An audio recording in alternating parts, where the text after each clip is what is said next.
একটা ছোট গ্রামে থাকত রহমান কাকা।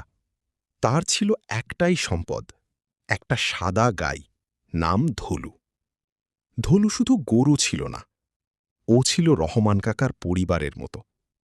রহমান কাকা যেখানে যেত, ধলু পেছনে পেছনে যেত। কাকা বলতো, তুই আমার মেয়েরই ধলু। প্রতিদিন সকালে কাকা ধলুকে আদর করে খাওয়াত, আর ধলু মাথা ঘিঁষে ভালোবাসা দেখাত। গ্রামের সবাই বলতো, এমন গরু মানুষের সম্পর্ক আগে দেখিনি। একদিন হঠাৎ রহমান কাকা খুব অসুস্থ হয়ে পড়ল, বিছানা থেকে উঠতেই পারছিল না। সেদিন ধলু কিছুই খেল না, চুপচাপ ঘরের সামনে দাঁড়িয়ে থাকল। কাকা কষ্ট করে বলল, ধলু, খেয়ে নে মা। কিন্তু ধলু শুধু তাকিয়ে রইল।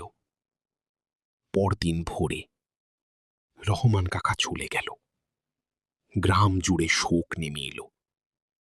কিন্তু সবচেয়ে অদ্ভুত ব্যাপার হলো, ধলু সেই দিন থেকে কারো হাতের খাবার খায় না।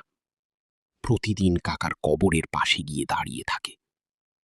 একদিন গ্রামের এক ছেলে দেখল ধুলুর চোখ দিয়ে পানি পড়ছে।